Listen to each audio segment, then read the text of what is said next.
Pronto, gravando. Então, como eu ia dizendo, pessoal, hoje nós finalizamos a Escola Sociológica Francesa, tá?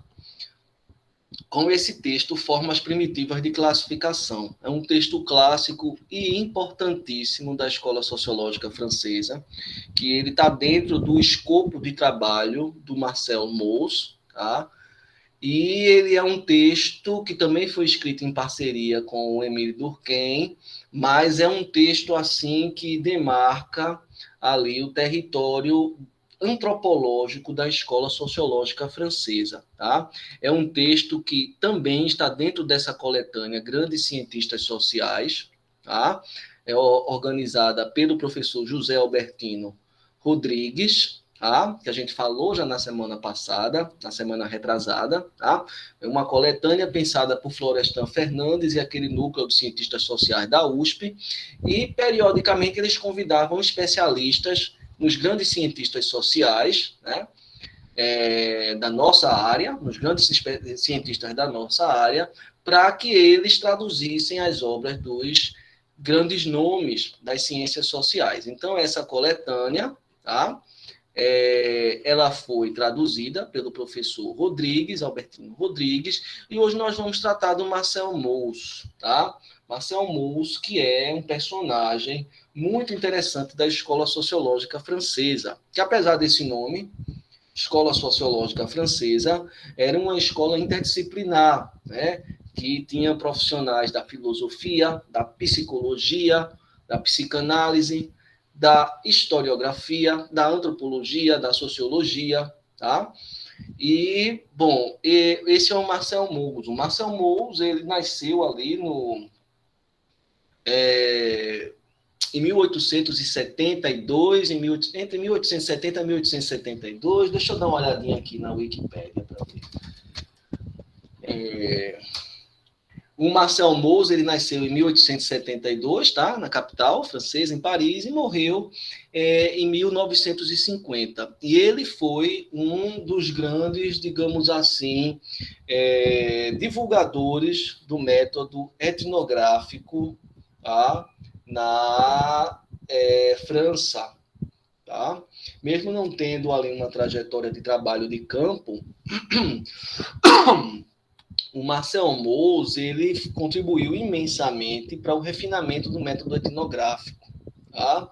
E para o treinamento de estudantes, tá? De antropologia, para que eles aplicassem o método etnográfico, tá? Tem um livro clássico de um dos seus discípulos, tá? Que é o Michel Leiris, que é o África Fantasma, que é muito interessante, que é um livro onde a gente pode ver ali os alunos do Marcel Mauss numa expedição que cortou a África horizontalmente, né? Desembarcou em Dakar e foi até Djibouti, Dakar no oeste, na costa do Atlântico, e Djibouti já no extremo leste do continente africano. Então foi uma expedição de 2 anos que cortou a África, que foi coordenada por Michel Grier, que era um responsável pelo Museu do Trocadero, que agora é o Museu do Homem, em Paris. E essa expedição foi importantíssima para a antropologia como um todo, para a etnologia como um todo, tá? E para a etnografia, porque foram 2 anos dedicados a coletar relatos sobre a cultura dos povos africanos, coletar instrumentos e objetos da cultura material que alimentaram os museus franceses, principalmente os museus históricos e etnográficos da França, em especial o Museu do Homem, que é o antigo Museu do Trocadero, que fica ali em Saint-Germain, que é aquele bairro francês, né, onde fica Notre-Dame, a Torre Eiffel, etc. E o Marcel Mauss, ele treinou toda uma geração de profissionais, né, como a gente pode ver nessa foto, os discípulos do Marcel Mauss, indo participar dessa exposição. Tá? O Marcel Mauss também ele contribuiu imensamente para definir as áreas de estudo que compõem digamos assim, a grade do pensamento antropológico dentro das ciências sociais. Então, o Marcel Mauss ele teve uma contribuição importantíssima para definir a etnografia como o campo de estudo da antropologia voltado à coleta de dados e à descrição, né, ao relato descritivo da diversidade cultural, tá? O Marcel Mauss também foi responsável por definir a etnologia como o campo de estudo dentro da antropologia, que vai estar focado na comparação cultural, né, comparar a diversidade cultural. Então, a etnografia vai produzir dados, a etnologia vai pegar esses dados de diferentes culturas e comparar as diferentes culturas, e a antropologia vai ser a ciência que vai teorizar sobre a diversidade cultural humana e como essa diversidade cultural humana molda o nosso comportamento em grupo. Tá? Então, o Marcel Mauss, ele é, assim, o nosso, digamos, grande sistematizador da antropologia e dos campos de estudos antropológicos sobre a diversidade cultural. Então, não esqueça isso. Etnografia é o campo de estudo da antropologia responsável pela descrição detalhada da diversidade cultural e a coleta de dados. A etnologia é o campo de estudos da antropologia focado na comparação cultural, né? Vai pegar os dados da etnografia e comparar a diversidade cultural. E a antropologia em si é a ciência que vai teorizar, né? Elaborar conceitos, hipóteses e explicações ou interpretações sobre essa diversidade cultural humana comparada. Tá? Então, Marcel Mauss ele é assim, importantíssimo dentro da tradição antropológica francesa. E esse texto, pessoal, esse texto que eu separei para a gente ler, que é Formas Primitivas de Classificação, ele apesar de ser um texto difícil, né? Acredito que vocês leram, um texto curto, de 10 páginas, não, de 20 páginas, mas é um texto, assim, difícil, porque ele tem ali uma argumentação muito densa, né, sobre a importância da vida em grupo para se criar ali as bases de um pensamento comum e se comunicar um pensamento comum sobre o mundo. Tá? Então, nesse texto, as formas primitivas de classificação, em linhas gerais, dito em poucas palavras, o Marcel Mauss e o Émile Durkheim, eles estão tentando argumentar que, né, nós, seres humanos, independente de sermos, né, culturalmente inseridos em sociedades complexas, urbanas e industriais, ou em sociedades simples, entre aspas, primitivas, nós temos a mesma, o mesmo, digamos assim, impulso racional, reflexivo, para atribuir significado ao mundo.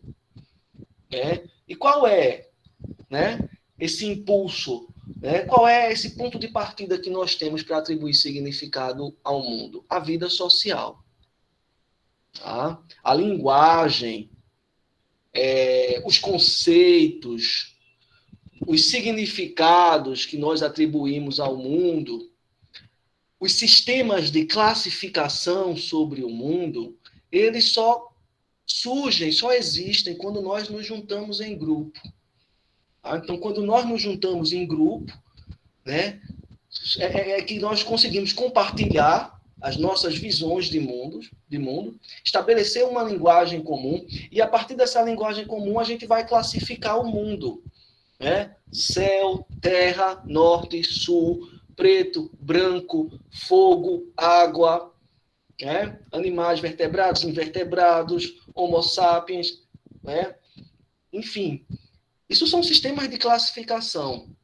E é interessante que, independente de ser uma sociedade simples, ou como Marcel Mauss utiliza a palavra primitivo, que era a palavra da época, ou da gente estar numa sociedade complexa, para que a gente atribua significado ao mundo, a gente precisa do outro, a gente precisa da vida em sociedade para estabelecermos instituições sociais, estabelecermos regras sociais e estabelecermos uma linguagem que vai servir para a gente dividir o mundo e atribuir significados ao mundo. Significados de parentesco, significados religiosos, significados de uma noção de propriedade, significados do que é certo ou o que é moralmente certo e moralmente errado. Tá? Então, é um texto muito interessante que a gente vai falar agora. Tá? Então, como eu disse, nesse texto, né, o Marcel Mauss está propondo uma reflexão sobre as diferentes formas de classificar o mundo nas sociedades simples e complexas, mas tomando, né, como objeto de estudo as sociedades simples. Tá? Então, ele vai olhar para as sociedades simples, né, para tentar compreender o modo como elas classificam o mundo, para depois disso ele traçar uma linha que conecta a forma como as sociedades simples classificam o mundo à forma como nós, as sociedades complexas, classificamos o mundo. E aí ele vai dizer, olha, não há diferença. Então, esse argumento muito comum ali, no final do século XIX, começo do século XX, que as sociedades simples eram como crianças que precisavam ser ensinadas pelas sociedades complexas, vai por terra. Porque no começo do século XX, final do século XIX, começo do século XX, havia um argumento muito comum que dizia, olha, os povos aborígenes, os povos indígenas são irracionais. São irracionais. Não pensam. Quando havia uma pessoa mais sensível, eles diziam, olha, eles até pensam, mas são como crianças. A criança, quando está pensando que é meio atrapalhada, que é meio ingênua, entre aspas, são as sociedades simples. Então, isso é um argumento muito nefasto, porque quando você fala esse argumento, você abre a porta para dizer, bom, para que eles pensam como crianças, eu vou lá ensiná-los o jeito certo de pensar. Aí aproveito para explorar, né, o que eu puder e ensino a eles ali o modo como eles devem explorar outras pessoas que estão ali numa escala desigual de poder em relação a eles. Então, é um argumento que teve uma implicação prática muito nefasta. Né? Quando a gente olha para a história da Europa, né, moderna, a gente vê que foi o argumento utilizado na Conferência de Berlim, quando eles dividiram a África. Olha, a África, as tribos africanas são irracionais, e a gente precisa ir lá e levar a razão europeia para eles. Ao mesmo tempo, a gente leva ferrovias, né, leva barco, a vapor, leva tudo isso e aproveita para, né, pegar como contrapartida todas as riquezas deles. Então, esse texto é muito importante, muito à frente do seu tempo, porque o argumento central desse texto é, olha, essa tese de que as sociedades primitivas, entre aspas, são irracionais, ela não se sustenta. Mesma lógica racional que nós utilizamos para classificar o mundo, eles utilizam também. E em que consiste essa forma? Consiste na ideia de que, para a gente atribuir significado ao mundo, ou seja, classificar o mundo à nossa volta, é preciso que nós tenhamos desenvolvido, né, uma sociedade que compartilha uma linguagem em comum, e a partir dessa linguagem a gente consegue estabelecer formas de atribuição de significados, classificando o mundo em categorias possíveis de ser compartilhadas, comunicadas, entendidas. Né? O fogo queima. Se eu tocar no fogo, eu vou me queimar. Então, a gente está classificando o mundo. Né? O fogo queima, ele pode machucar, mas ele pode ser utilizado também para facilitar a nossa vida. Iluminar, espantar animais, cozinhar, deixar os alimentos mais macios. Então, isso você está classificando o mundo. Para fazer isso, você precisa do outro para se comunicar. Você precisa estar em grupo. Ter ali uma sociedade, né? Que você consegue estabelecer formas comunicacionais, uma linguagem que é a primeira delas, né?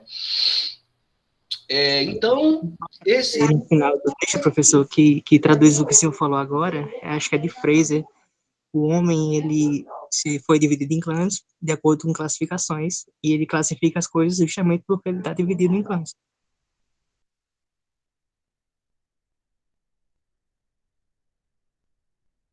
É isso. Tá desligado o microfone.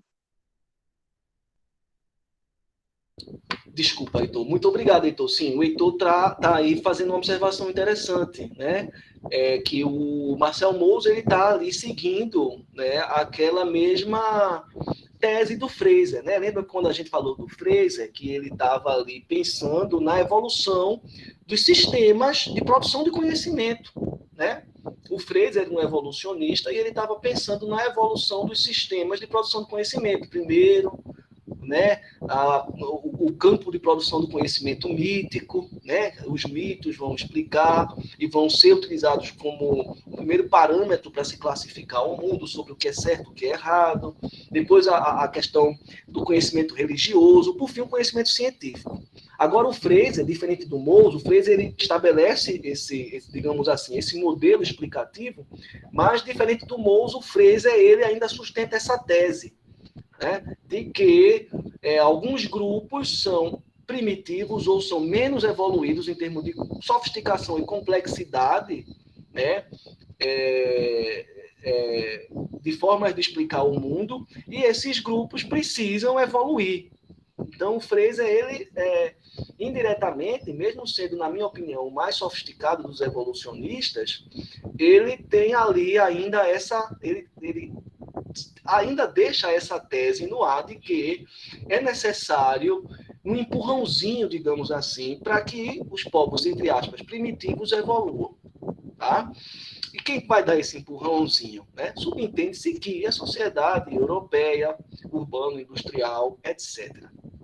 Tá? O Mauss, ele já avança nesse sentido de dizer, olha, eles não são menos evoluídos, pelo contrário, são tão racionais quanto nós. Agora, a visão sobre o mundo deles é outra. Pode-se dizer que é até mais complexa, porque eles integram elementos humanos e de natureza. Né? A base do saber racional científico europeu, ocidental, é justamente a separação homem-natureza. Né? A gente se separa da natureza para classificar a natureza como um ser superior à natureza. Esses povos primitivos, trabalhados pelo Marcel Mauss, eles têm uma visão mais integrada de natureza. Isso vai ser desenvolvido por outros teóricos, como Tim Ingold, Alfred Gell, que vocês vão ver só em Antropologia 3. Mas voltando. Então, como eu ia dizendo, pessoal, é um texto muito interessante que o Mauss ele inicia, né, analisando as formas de classificação das sociedades mais simples para comparar, né, com as formas de classificação das sociedades mais complexas, tá? E argumentar a tese de que, olha, não há um contraste entre povos primitivos irracionais e povos ocidentais racionais. Ambos utilizam, né, lógicas racionais para atribuir significado ao mundo. E essa lógica racional deriva justamente da vida em sociedade, que estabelece regras, instituições e linguagens comuns. Tá? Vejam, essa palavra a gente vai ver muitas vezes, né? O Mauss ele utiliza essa palavra simples ou primitivos, mas o que não quer dizer que o Mauss ele segue aquela linha evolucionista. Não, aqui é uma outra leitura sobre a diversidade cultural, tá? A gente vai ver, quem lê o texto vai ver que ele vai, no argumento dele, dizer, olha, para argumentar a minha tese de que os sistemas de classificação utilizam parâmetros racionais, tanto em sociedades primitivas quanto em sociedades complexas, eu vou partir dos sistemas classificatórios da sociedade mais primitiva que se tem conhecimento no mundo. E quem é essa sociedade? Os aborígenes australianos. Ele já inicia o livro dizendo isso, esse capítulo do livro dizendo isso, né? Que para ele sustentar essa tese, que ele quer ver desde a sociedade mais simples à mais complexa, ele vai começar o argumento dele lançando um olhar sobre a sociedade conhecida como a mais primitiva do final do século XIX, que é a sociedade aborígene australiana. Tá? Mas eu insisto, quando o Mauss vai reproduzir esse jargão, né, vou buscar a sociedade mais primitiva, ele está pegando esse jargão para no final argumentar que né, mesmo essa sociedade que é classificada naquele momento como primitiva, ela adota princípios lógicos racionais para atribuir significado ao mundo. Então, veja que ele avança num sentido de argumentar, de colocar em xeque esse argumento de que há sociedades inferiores e irracionais e sociedades superiores racionais. Tá? Então, por favor, não confundir o Mous com aqueles teóricos ali do evolucionismo. Tá? E mesmo ciente, como o Heitor falou, de que o Mous ele avança em cima dos estudos do James Fraser, ele avança mais ainda no sentido de não reproduzir essa tese, que existem formas irracionais e formas racionais de organizar o mundo. Tá? Então, como eu ia dizendo, pessoal, o argumento dos autores é de que essas formas de classificação que utilizamos para atribuir, né, sentido e significado ao mundo à nossa volta, tá? Como, por exemplo, os sistemas de parentesco, né, os sistemas que envolvem a classificação de elementos da natureza, são semelhantes às que nós utilizamos no Ocidente. Tá? Então, ele vai dizer, olha, como eu já disse e repito, ao contrário do que se argumenta, né, nos círculos intelectuais, o modo como os primitivos classificam o mundo é muito semelhante ao nosso.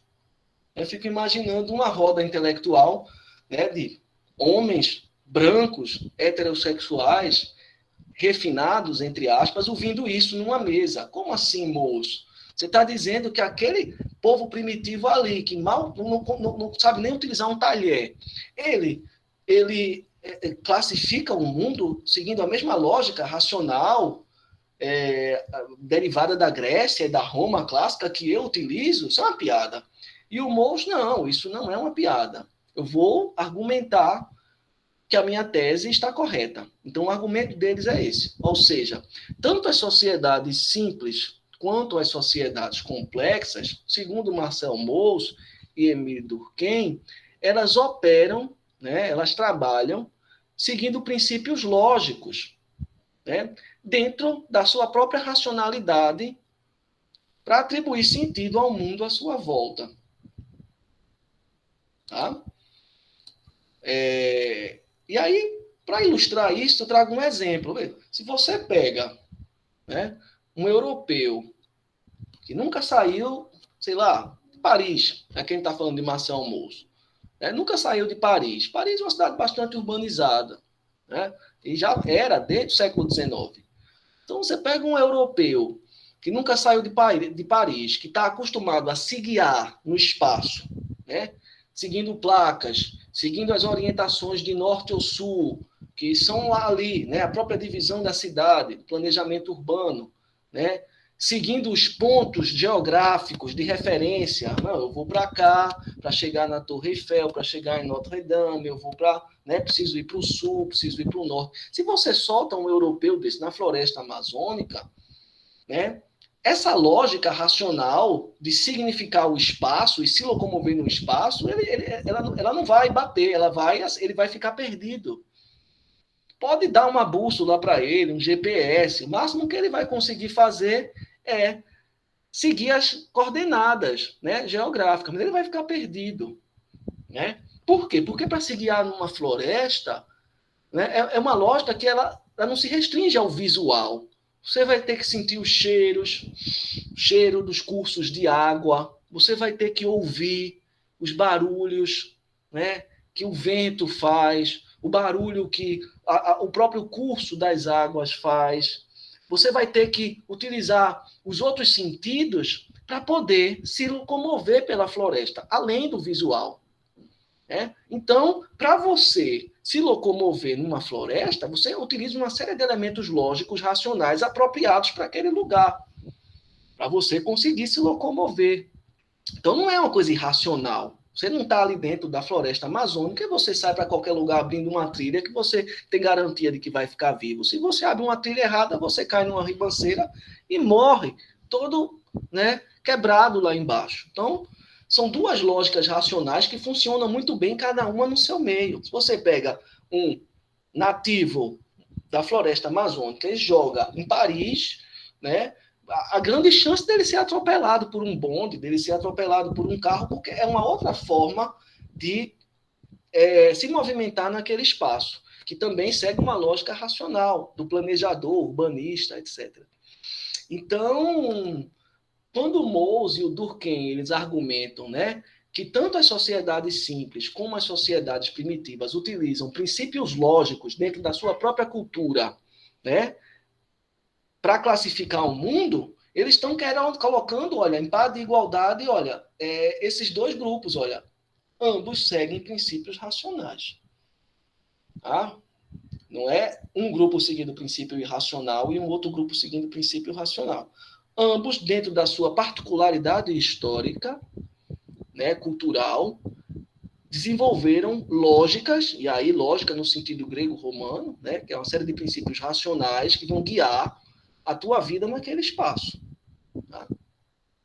Então, a partir de relatos de viagens, como eu falei, o Marcel Mauss ele não fez trabalho de campo. Mas ele incentivava os alunos dele a fazer trabalho de campo. Ele contratava serviços de viajantes da empresa colonial que se deslocavam pelo mundo, né, para garantir os interesses da França, Guiana Francesa, Austrália, Oceania, África. Ele contratava pessoas para produzirem relatos de viagens, as crônicas de viagem, para, a partir desses relatos, né, o Mauss fazer um mapeamento, né, fazer ali um inventário, um levantamento dos diversos sistemas de classificação dos povos primitivos, com enfoque, claro, nos povos aborígenes australianos, que, segundo o Marcel Mauss e os antropólogos da época, né, eram os povos reconhecidamente mais atrasados culturalmente que havia conhecimento. Tá? E quando o Mauss ele pega todos esses relatos de viagens, tá, para fazer esse mapeamento, esse inventário sobre as diversas formas de se atribuir significado ao mundo, ele vai perceber que tanto nas sociedades aborígenes africanas, ou desculpe-me, australianas, quanto nos povos tribais africanos, assim como nos povos tribais norte-americanos e também sul-americanos, ele vai perceber que eles têm um sistema, né, social bastante peculiar. Um sistema social, né, que rege a vida dele em diferentes níveis, né, no sentido de que rege a vida dele em diferentes níveis, no sentido de regular diferentes formas de vida social, como as relações de parentesco, as relações mágico-religiosas, as relações políticas não é a palavra, mas as relações políticas, sim, políticas que envolvem, né, a gestão, entre aspas, da vida nessas sociedades ditas simples. E aí ele vai olhar, né, todo esse mapeamento a partir das crônicas de viagens, e ele vai ver que as sociedades ditas primitivas elas têm um sistema classificatório semelhante. Ou seja, eles se organizam socialmente, no sentido de organizar suas relações de parentesco, suas relações com o divino, com a espiritualidade, suas relações político-econômicas, a partir da questão totêmica. Tá? E aí ele vai perceber que essas sociedades elas são divididas em frátrias, em clãs e em totens. E aí ele vai dizer, olha, uma primeira coisa que eu vejo em comum nessas sociedades, elas têm um sistema, ela tem a sociedade delas, ela se funda, ela se alicerça na organização de clãs, frátrias e totens. E é a partir da organização das frátrias, dos clãs e dos totens que eles vão estabelecer regras e tabus para o convívio social. Então, a gente vai falar bastante sobre isso. Tá? Então, é isso que ele vai se dedicar nesse texto, a entender como as tribos australianas, assim como as outras, os povos primitivos da época, produziram um sistema classificatório da natureza, né, pautado nas regras que equilibram as sociedades em pares de opostos complementares. Então, veja que coisa interessante, né? Ele está dizendo assim, olha, olhando para esse sistema classificatório, né, que divide as famílias e os grupos em totens diferentes, em clãs diferentes, em frátrias diferentes, tá? Eles vão se organizar seguindo uma lógica bastante semelhante à nossa, que é dividir, né, a vida em sociedade em pares de opostos. Pares de opostos em que sentido? Homem, mulher. É a base da organização, por exemplo, antiga, né? A gente sabe, eu estou falando do jargão daquela época, mas homem e mulher é uma base da organização na vida em sociedade, a separação pelo gênero e pelo sexo. O que é moralmente certo ou errado? Então, a gente organiza a vida em pares de oposto. Quente, frio, certo, errado, sagrado, profano, homem, mulher, adulto, criança. É assim que a gente organiza a vida da gente? A vida da gente, quando a gente olha em categorias do pensamento que organizam a nossa vida, o nosso pensamento, ela é organizado em pares de opostos.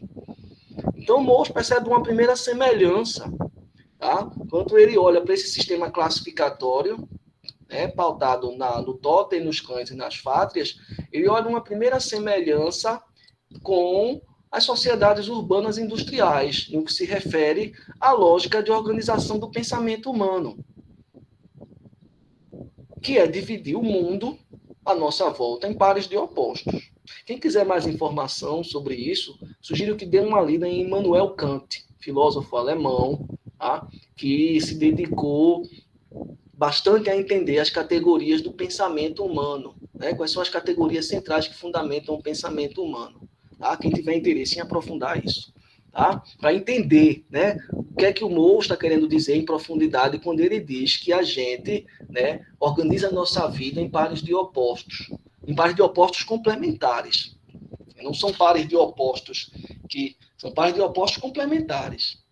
Né? Para que a gente crie uma moral que vai organizar a nossa vida, né, no que é certo fazer, a gente precisa do errado, para identificar o que é errado e, a partir de então, estabelecer um conjunto de regras moralmente aceitas sobre o que é certo.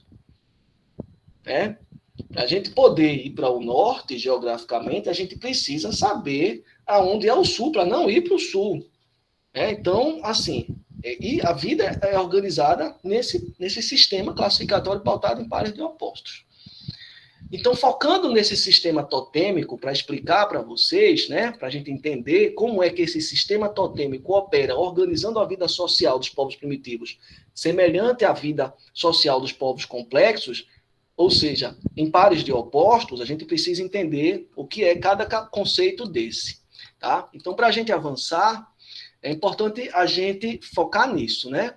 Em que consiste o sistema totêmico? O sistema totêmico há muito tempo, né, um pouco antes do Marcel Mauss, o Marcel Mauss já está pegando esses estudos, o sistema totêmico é o sistema que rege esses povos, né, ditos primitivos, que começou a ser elaborado a partir dos estudos do Morgan, do Taylor e do Fraser. Tá? Então, o totemismo é uma forma de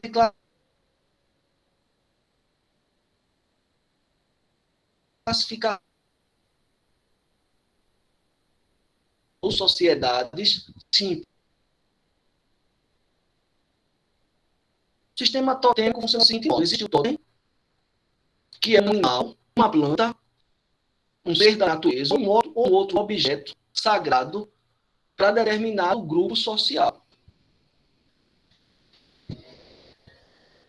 E esse totem, que pode ser uma planta, um objeto, né, da natureza, ou um ser da natureza, ele é considerado sagrado, como se fosse, né, uma divindade protetora desses grupos simples, primitivos. Aqui eu estou utilizando o jargão da época, tá, pessoal? Vocês entendem, né? O professor Rafael não acredita que existem povos primitivos e não primitivos. Não, isso é o jargão da época. Então, o sistema totêmico consiste nisso. Tá? Tem como base, primeiro, um elemento da natureza que é considerado, esse elemento pode ser um objeto talhado em madeira, pode ser uma planta, pode ser um animal, mas um elemento da natureza que ele tem uma ligação mítica, ancestral e divina com o grupo que escolheu aquele totem para representá-lo. Tá? Aqui tem uma dica de leitura, o Totemismo Hoje, do Claude Lévi-Strauss, para quem quiser entender um pouco melhor. É um livro que isso já tem sido bastante atualizado, essas discussões, mas todas essas discussões, para quem vai estudar etnologia, ou para quem tem interesse nos africanistas, né, na etnologia australiana, partem desse princípio. Tá? Por mais que tenha sido atualizado, essa lógica totêmica ainda é utilizada nos estudos etnológicos aqui no Brasil. Tá? Então, ligados ao totem, que é esse ancestral que representa o grupo, a gente tem o clã, que é composto por um grupo de pessoas unidas por relações de parentesco e descendência. E aí, relações de parentesco de dois níveis, tanto relações de parentescos consanguíneas, que é aquela relação de parentesco que se estabelece a partir do sangue, né? Ou relações de parentesco por afinidades, que é aquela relação que se estabelece por aliança. Né? Por exemplo, quando um homem e uma mulher decidem, né, trocar matrimônio, se unir em matrimônio, eles estão estabelecendo uma relação de parentesco por afinidade. Então, vai se estabelecer uma relação de parentesco por afinidade entre a família da mulher e a família do homem. A partir dessa relação de parentesco por afinidade, a gente vai, né, ter ali um filho que vai nascer, e aí a gente vê uma relação de parentesco por consanguinidade. Tá? Então, o clã, ele é composto por esse grupo de pessoas unidas por relações de parentesco.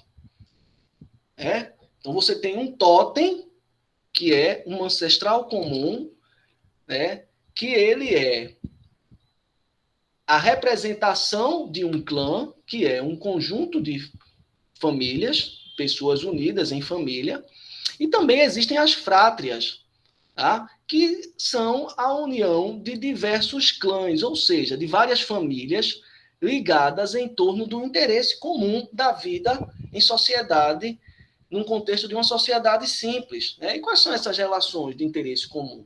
O plantio, a colheita, a pesca, a caça, né? A distribuição de alimentos, a troca de fórmulas mágicas.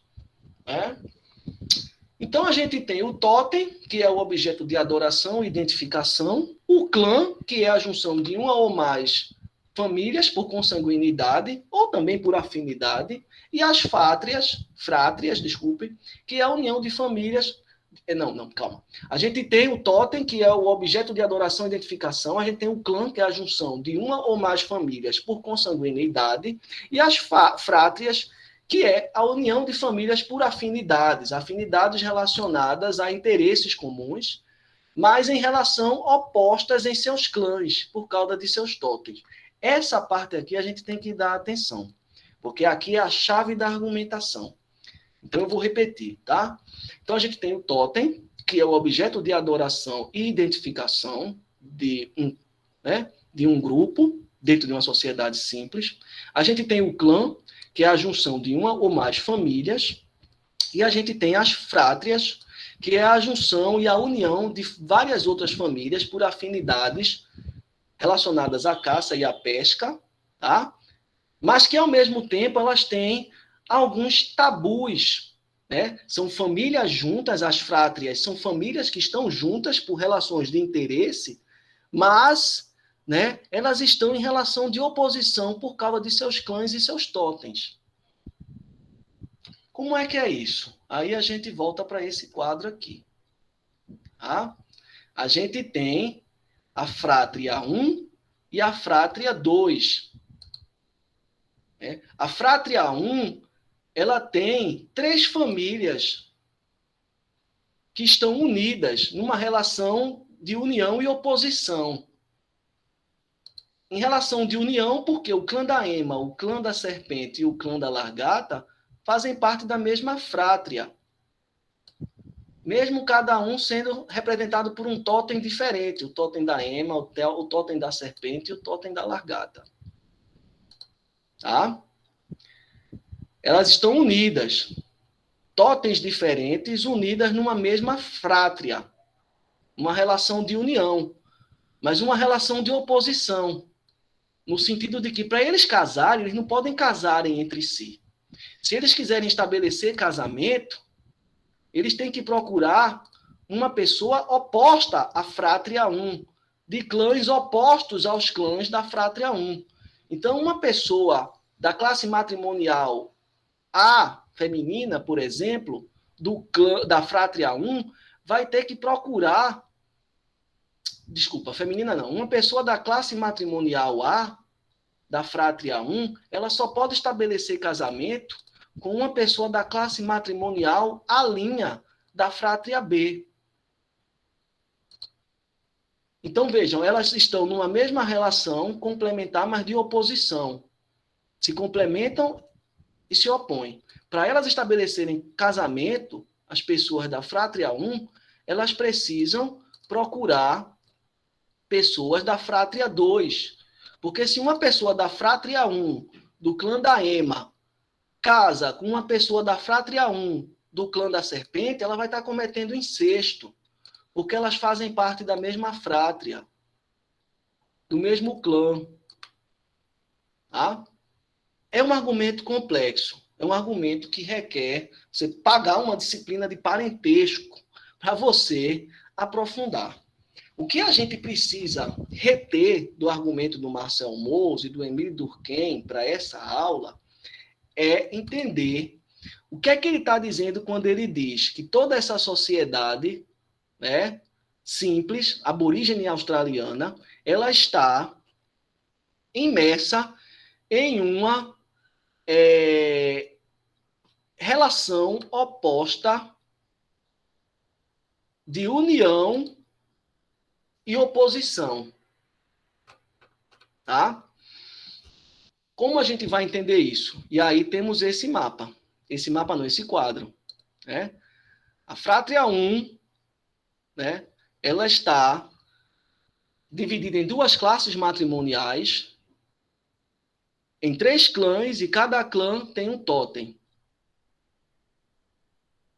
Eles estão numa relação de união e, ao mesmo tempo, em uma relação de oposição com a frátria 2. Mas eles se complementam, porque para estabelecer matrimônio e estabelecer relações de afinidades, eles não podem casar dentro da mesma família, dentro da mesma frátria, dentro do mesmo clã, dentro do mesmo totem. Eles têm que procurar o clã, a família e o totem oposto. E é isso que Mauss quer dizer quando ele diz que as famílias, as sociedades simples estão unidas em relações de união e oposição, complementares. Tem um exemplo que é bastante interessante, que a gente vai ver em outros textos, mas que é importante a gente trazer para pensar esse texto do Marcel Mauss, que é quando ele está falando sobre o clã do gavião e do urubu. Tá? Por exemplo, existem 2 frátrias numa dessas sociedades simples que ele estudou, em uma dessas frátrias, ela tem ali o totem do gavião. O gavião é uma ave da cor branca, é uma ave que é caçadora, ela só come o que ela caça. Em oposição a essa família do gavião real, a gente tem a família do urubu, que tem como totem urubu, que é uma ave de rapina, negra, que come carniça, que é sorrateira. São opostas, mas uma família não pode casar com o mesmo parente, dentro da mesma frátria, dentro do mesmo totem. Ou seja, a família que é representada pelo totem do gavião, que é uma ave nobre, não pode casar com uma outra pessoa dentro desse mesmo totem dessa mesma frátea do gavião, ela tem que procurar alguém da frátea do totem oposto, do urubu. Porque se ela casa com uma pessoa dentro da mesma frátea, dentro do mesmo totem, ela está cometendo incesto. E o incesto é proibido em todas as sociedades, como vai dizer o Levi-Strauss. Levi-Strauss, quando a gente for ver o Levi-Strauss no final do semestre, vai voltar a esse assunto. Pessoal, eu preciso que vocês me deem um feedback sobre isso, porque é complicado, é chatinho e assim, preciso ouvir vocês também. O que é que vocês estão achando? Estão conseguindo acompanhar?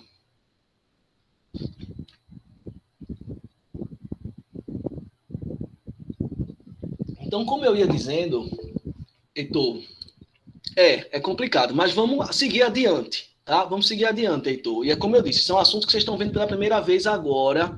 É bem complexo. Mas, para tentar simplificar, é isso, tá? O foco não é entender, por que a Fratria 1 tem o clã da Ema? Por que eles escolheram o clã da Ema? Não, aí não é o que o moço está tentando, não é especular porque eles escolheram o clã da Ema, qual é a relação que existe entre Ema, serpente e lagarta. Não. O que o Mose está tentando passar para a gente existem duas frátrias representadas por famílias que estão opostas umas às outras.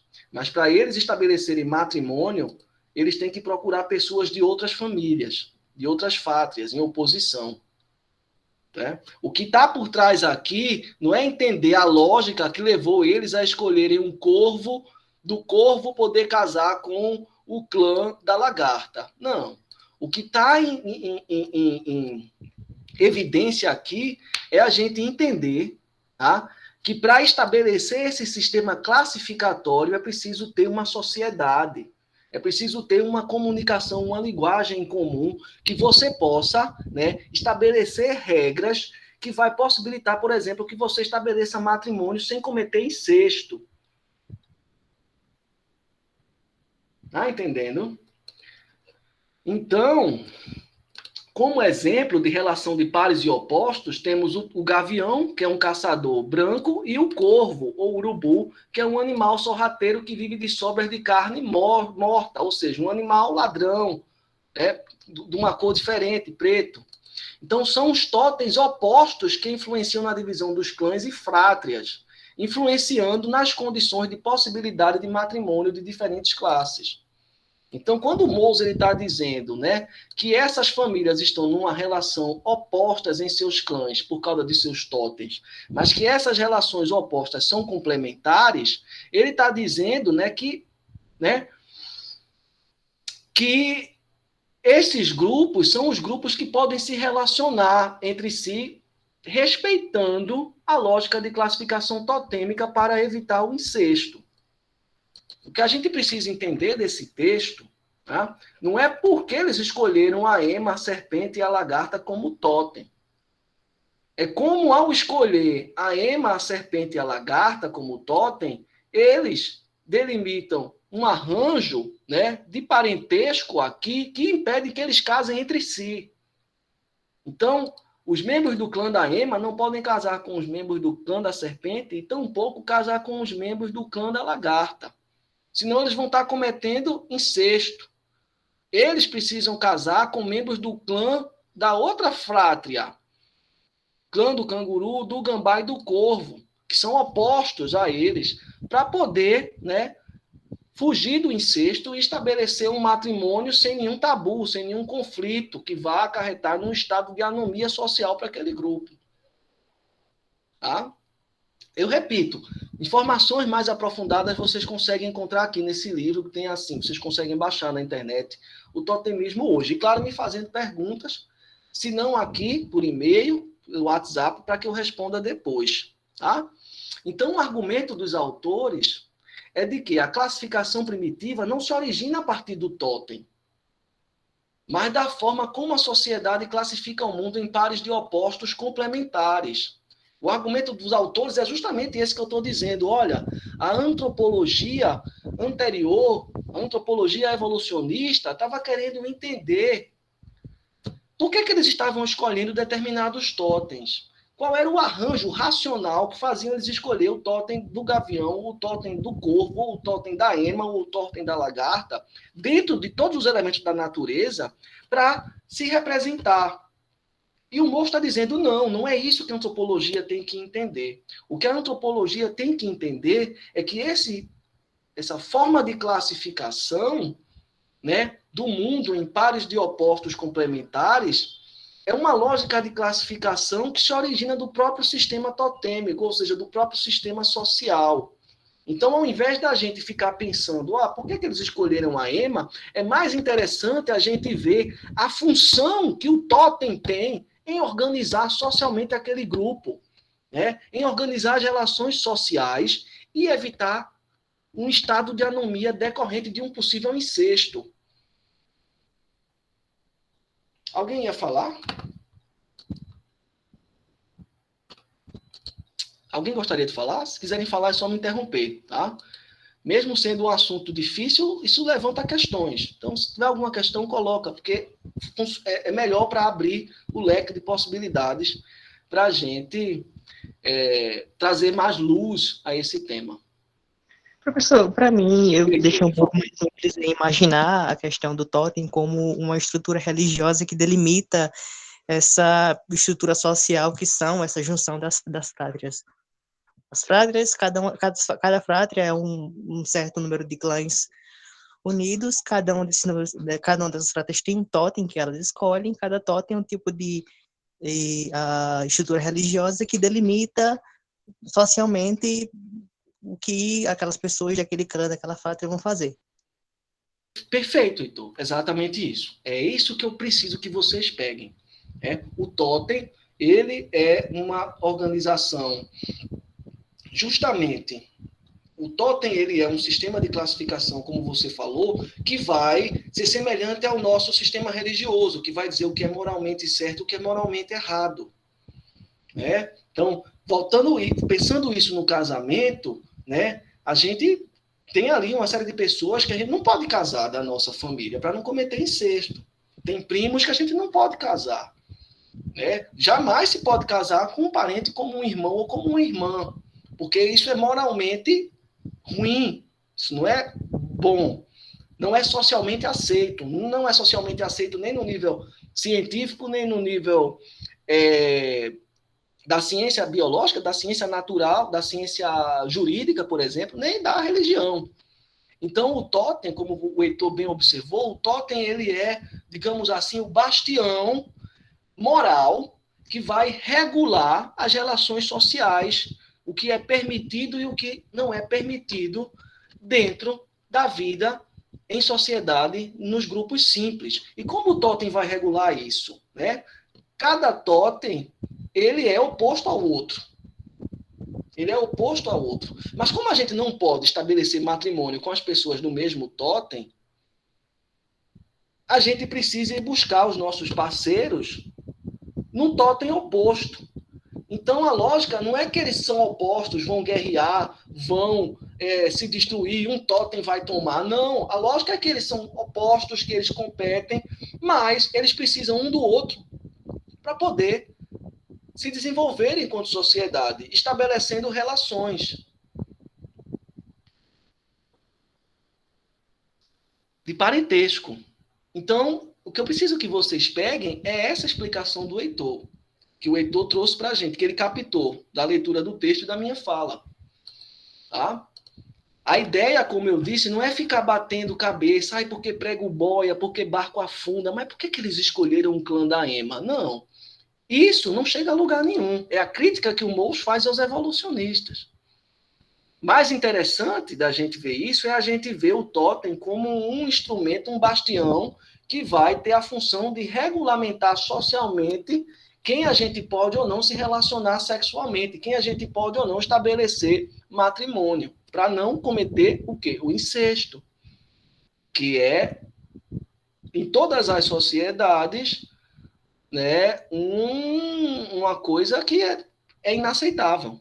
E aí a gente vai ver por que isso quando estiver vendo o Levi-Strauss, que vai ver, né, os padrões mentais que as sociedades mobilizaram para definir que o incesto é inaceitável em qualquer cultura. Toda cultura tem mecanismos que regulam o incesto, né? Sejam mecanismos científicos religiosos, sejam o totem, né? Que vai classificar as famílias, né, em indivíduos que podem manter relação com outros indivíduos. Então, o totem é a base da classificação. E o que é o totem? É a junção de diferentes frátrias e grupos dentro de um mesmo ancestral comum ou de uma base religiosa mágica comum.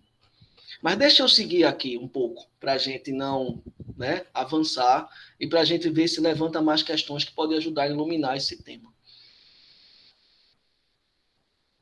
Então, vejam, o argumento dos autores, né, é que a forma de classificação primitiva ela não se origina a partir do totem, mas da forma como a sociedade classifica o mundo em pares de opostos complementares.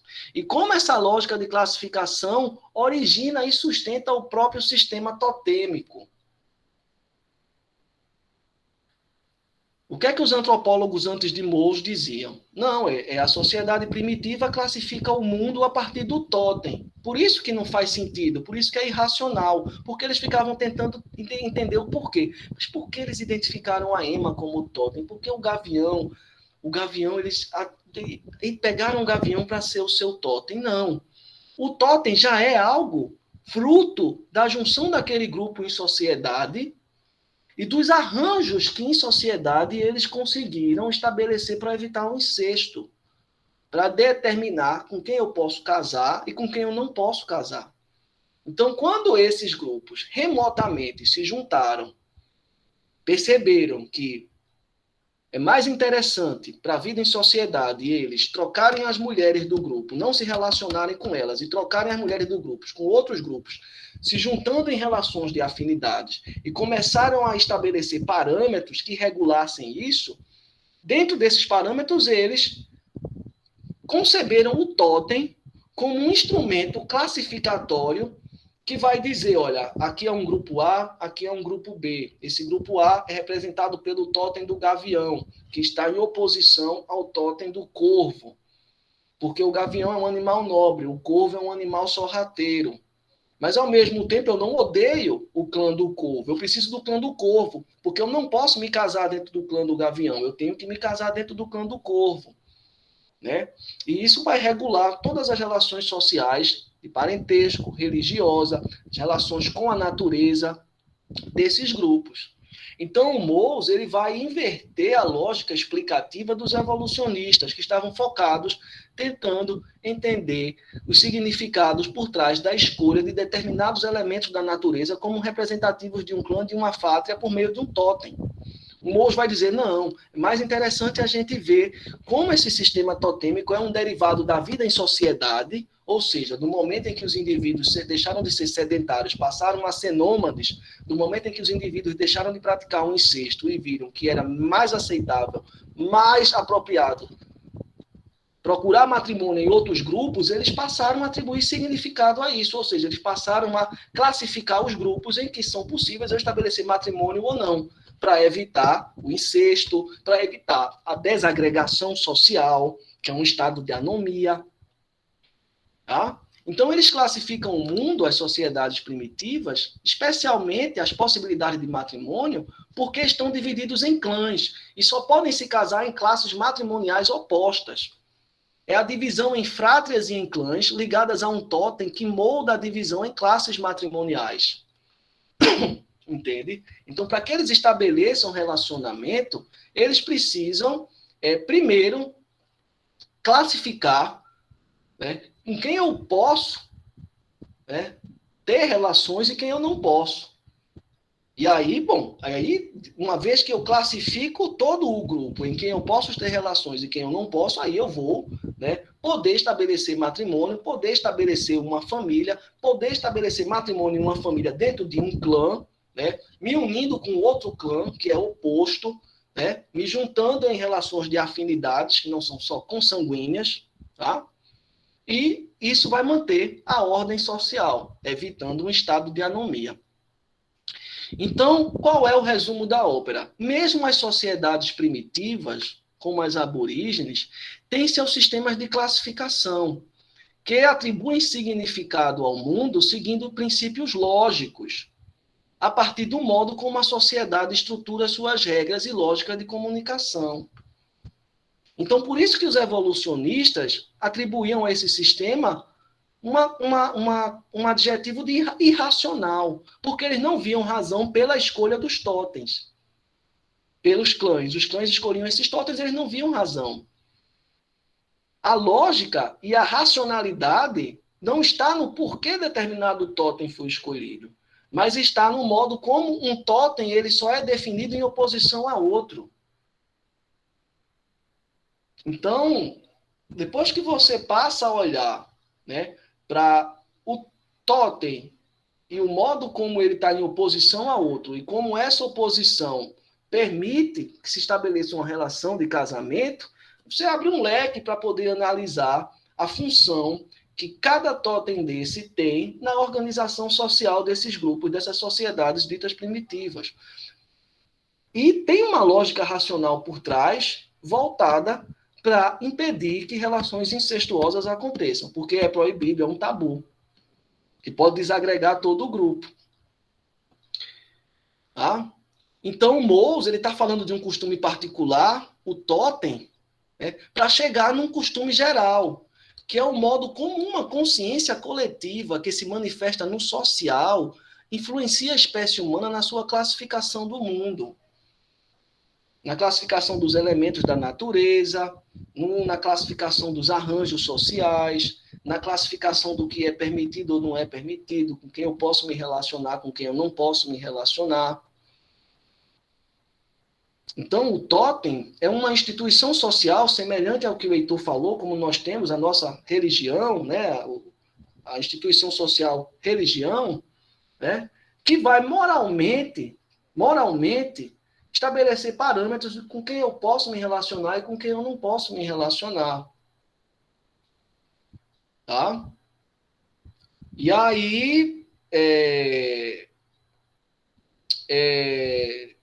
o Mose ele vai dizer, e isso é possível de se ver em toda a sociedade.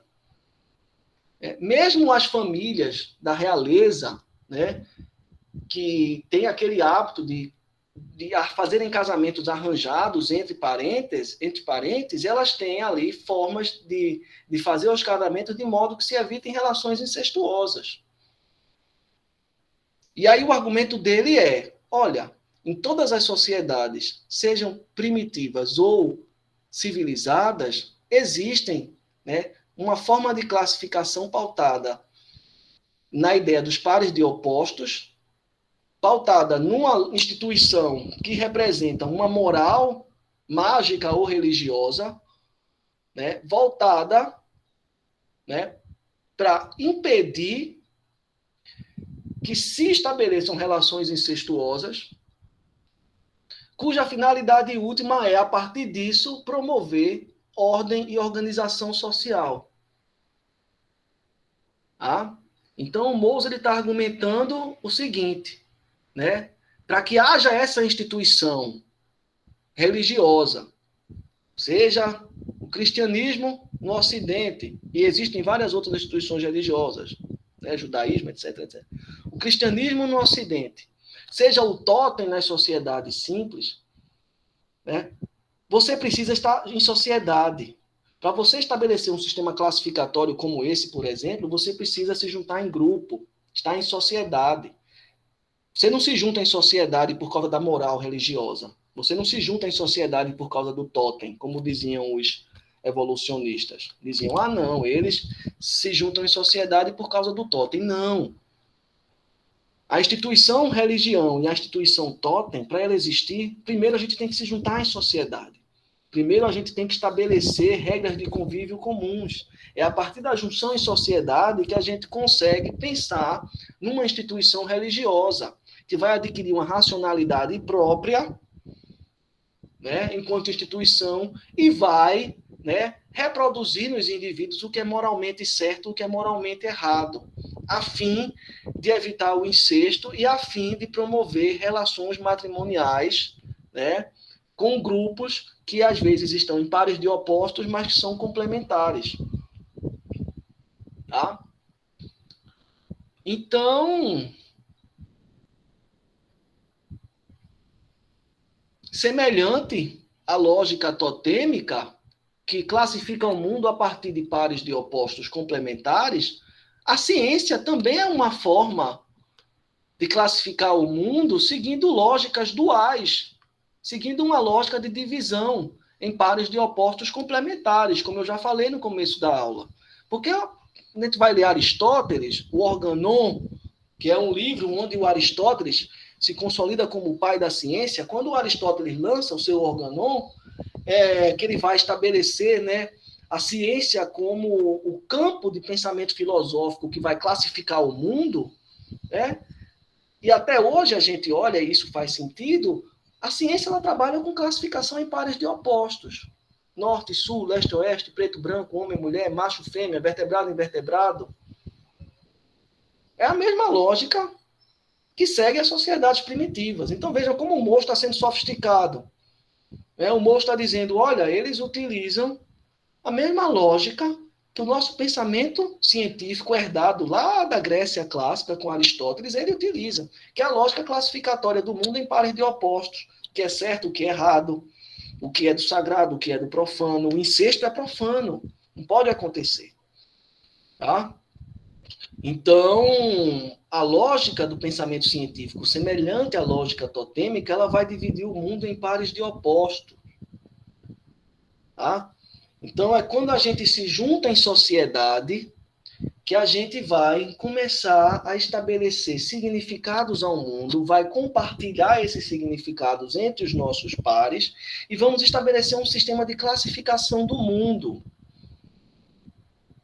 Mais tarde, Levi-Strauss vai desenvolver isso e ele vai dizer que existem princípios cognitivos presentes em toda a espécie humana, seja os povos indígenas, sejam os povos urbanos europeus, que seguem esses mesmos princípios cognitivos no modo como se classifica o mundo, que é o estruturalismo francês, que o Levi-Strauss vai desenvolver a partir do Mauss, como a gente vai ver. O Levi-Strauss vai pegar essa deixa do Marcel Mauss, que tanto as sociedades primitivas como as sociedades complexas classificam o mundo a partir de uma lógica de divisão de pares de opostos, mediadas por um sistema social que vai sinalizar o que é moralmente correto e o que é moralmente errado, né? O Levi-Strauss vai pegar isso e vai argumentar que nós temos padrões cognitivos, padrões, né, elementares de pensamento para atribuirmos significados ao mundo. Tá? Então, esse sistema de classificação das sociedades totêmicas, segundo Marcel Mauss, além de conferir ao grupo uma visão de mundo estruturada em regras sociais, também vai influenciar no lugar que o indivíduo ocupa no grupo. Ou seja, com quem ele pode se relacionar, quais animais, plantas e objetos ele pode comer ou são proibidos. Tá? Então, esse sistema que divide o mundo em totens que representam animais, objetos que estão em oposição e que são complementares, é ele que vai, né, oferecer aos indivíduos dessas sociedades ditas primitivas uma cartilha, um guia de orientações, né, relacionados a com quem ele pode estabelecer matrimônio, o que é que ele pode comer, né? Que tipo de animal ele pode encontrar no seu caminho sem que isso traga mau agouro, sem que isso traga problemas, né? Que tipo de planta ele pode interagir. Então, pense um indivíduo da Fratria 1, por exemplo, que tem como totem uma planta, né? Para o indivíduo da Fratria 2, ele não pode pegar essa planta. Ele tem que recorrer ao indivíduo da Fratria 1 para que esse indivíduo da Fratria 1 possa pegar essa planta medicinal que seja e trazer para o indivíduo da Fratria 2. Isso é muito comum em trabalhos de etnologia. Né? A gente tem duas frátrias, uma representada pelo totem da palmeira, outra representada pelo totem de uma aroeira. O indivíduo da Fratria 1, que é o totem da palmeira, ele pode pegar a palmeira. O da Fratria 2 não pode pegar a palmeira, porque é proibido. Então, ele procura estabelecer relação com o indivíduo da Fratria 1, que tem como totem a palmeira, para que o indivíduo colete a palmeira para ele e dê a palmeira para ele, fazendo assim um ritual né, mantendo assim esse ritual de não deixar a palmeira impura porque foi tocada pelo indivíduo da outra fratria. Então, é nesse sentido que elas são opostas, mas complementares, porque um precisa do outro, tá, para poder manter a harmonia social, porque ele não pode, dentro da sua própria fratria e totem, interagir, porque senão comete ali algum tabu, seja um tabu de incesto, seja um tabu de profanação, de algum elemento da natureza. Tá? Então, tem trabalhos interessantíssimos sobre isso que vocês podem utilizar para quem tiver um interesse em aprofundar esse tema, né, desenvolver. Além da professora Débora, que trabalha em questões de parentesco, que volta e meia ela oferece uma disciplina de parentesco. E aí, na disciplina dela, ela não vai se restringir a essa visão de parentesco tradicional, como é utilizada nas sociedades simples, como o Mousse classificou, mas uma questão de parentesco mais atualizada, né, que transcende essa lógica de homem e mulher, né, do tabu relacionado à sexualidade, ao gênero, etc. Que os primeiros antropólogos não falavam, né? Só a Margaret Mead, que a gente vai ver mais na frente, começou a trabalhar essas questões de gênero. Então, o foco dos autores, do Durkheim e do Marcel Mauss, né, vai recair na lógica que rege o impedimento de se relacionar com todos os membros de um clã, ou seja, a divisão dos clãs em classes matrimoniais. Então, o grande trabalho do Mauss está sendo justamente, além de argumentar que todas essas sociedades primitivas e complexas seguem uma lógica racional de classificação do mundo, vai ser argumentar o seguinte, que para você classificar o mundo, você precisa estar em sociedade. Então, não é o totem que vai fazer com que eu classifique o mundo de determinado modo. Não, é a sociedade. É a partir do momento que eu me junto em sociedade que eu compartilho minhas visões de mundo com o outro e a partir dessas visões de mundo a gente estabelece o totem como um elemento mágico religioso que vai funcionar como um regulador da moral daquele grupo. Não é a religião que vem primeiro para regular a moral entre os homens, entre os seres humanos. Não. Primeiro vem a sociedade. E aí a sociedade cria a religião como um primeiro elemento que vai regular a moral entre os homens. Mas, tempos mais tarde, a sociedade decide que a religião não é suficiente para regular a moral entre os homens. Então, ela traz o direito. Olha, agora a gente tem um direito que vai ser um conjunto de regras e um conjunto de pessoas que vai regular, né, o que é moralmente certo e o que é moralmente errado entre os homens.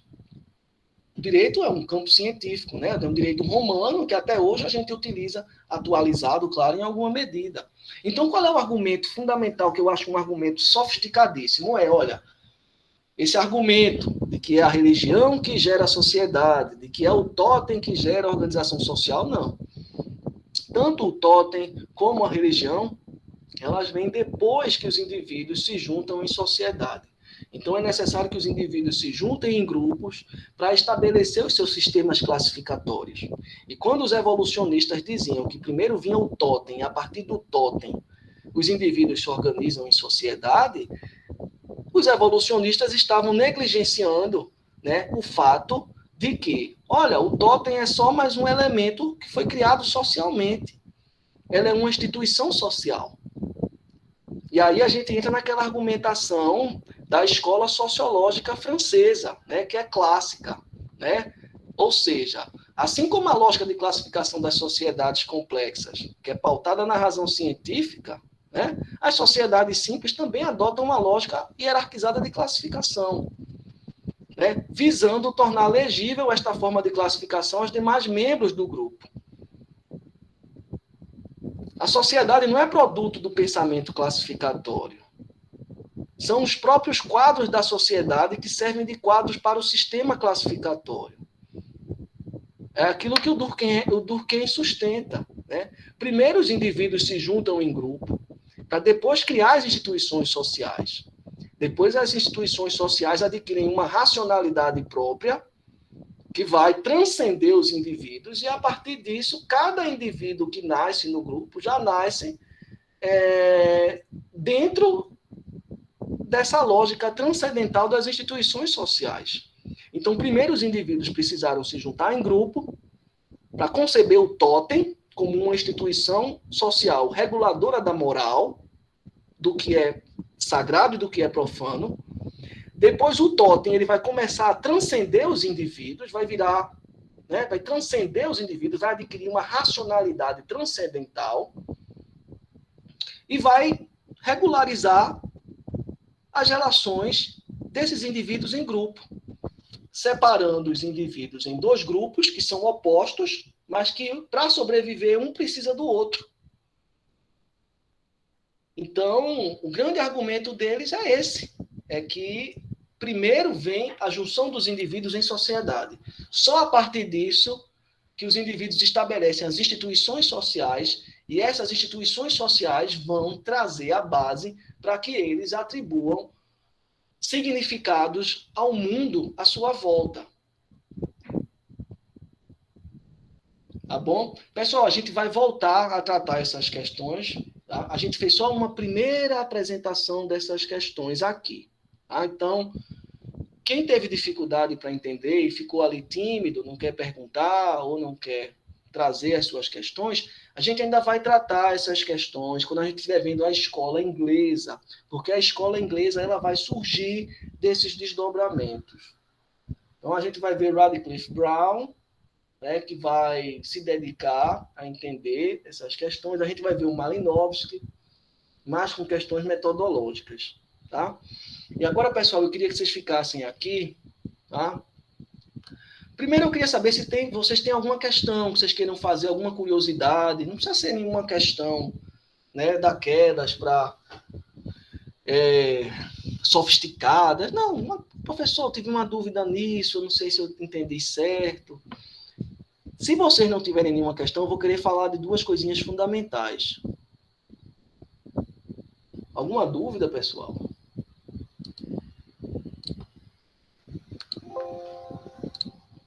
Não, né? Então, vamos ver aqui. Pessoal, eu quero primeiro dizer a vocês o seguinte, tá? As provas, eu falei aqui para o pessoal que estava presente, eu vou